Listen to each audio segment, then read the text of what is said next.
Ես օրինակ զարմացա մի հատ շատ հետաքրքիր տեսարանի ականատես եղավ, աղմուկ բարձրացավ, որ մարզահամերգային համալիրում տեղի է ունեցել հարսանիք։ Հասկանում եք,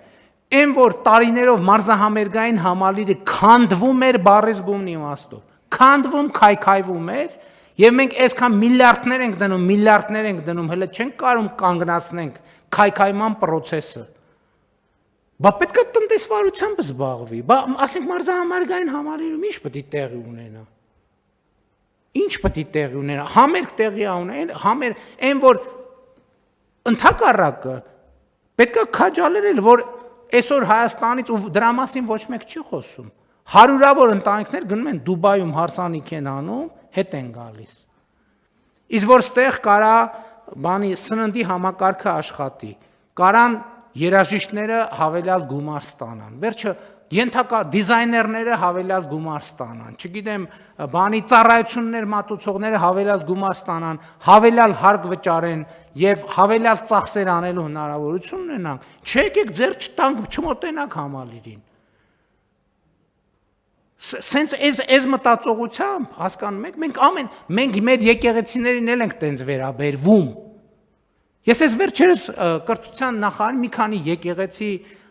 տաճարներ, բառից բուն իմաստով տաճար, մոմ վառելու, այցելելուց հետո կրթության նախարարին հարց եմ տալիս, ասում եմ, պատմամշակութային հուշարձանա, չէ՞, որը այսօր կառավարում է ոչ կառավարությունը, ոչ էլ ՊՕԱԿ-ը կառավարում։ Մենք խնդիր դնում ենք այդտեղի սանիտարական վիճակի մասին։ Ես դες պաշտոնապես ասում եմ, որ մեր եկեղեցիները չուլանացված են, չուլանացված։ Ով որտեղ ինչ ոչ պետքական ապրանք ունի, մեկ էլ գնում ես տենում ես, ասենք ինչ որ ավելացած մետլախ, պարկով ցեմենտ, ապալովկի հին կտորներ, ենթադրենք բան արմատուրայի բան հին ժանգոտ կտորներ, ասենք մտնում ես մարդը ինչի համար է եկեղեցի մտնում է ինչ որ հոգևոր հաղորդակցության ունենալու, չէ՞։ Մեկ էլ մտնում ես դեմ էստեղ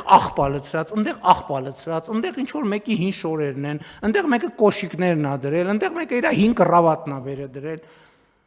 Բայց ո՞նց կարելի է ասենց էլի, այսքան ինչքան կարելի է այսքան կեղծ լինել, հարգելի ներկաներ, ինչքան կարելի է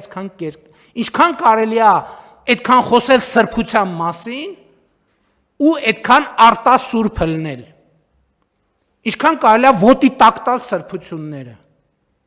Մեկ էլ ոյ համալիրում բան ա եղել։ Այն հիմա տարածված է ամեն բանի տակ խաչեր են դնում, այն տոնածառի բաներից։ Ընդ որում ոչ մեկ չի հետևում, ես շատ ուշադիր հետևում եմ։ Մի ամսից այդ լուսերի կեսը խփում է։ Ոչ մեկ էլ չի մտածում, որ դա պետքա փոխել։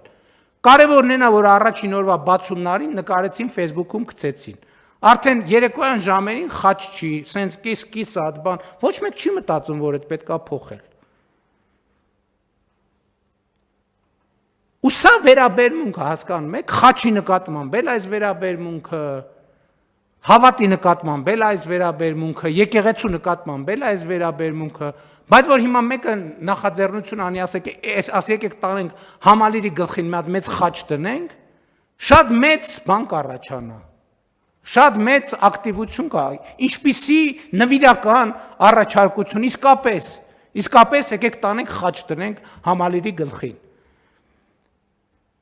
Հանկարծ հարսանի, ոչ մի բան հանկարծ ընդեղ տեղի չունենա, այդ որ լավ հոգեհանգիստ լինի, լինի կարելի անել, բայց հարսանիք թող գնան Դուբայում անեն, թող գնան Վրաստանում անեն, թող գնան ուրիշ տեղեր անեն, սա ինչ հարսանիք անելու տեղ է, այդ ձեր ցավը տանում։ Հայաստանը ձեզ համար հարսանիք անելու տեղ է,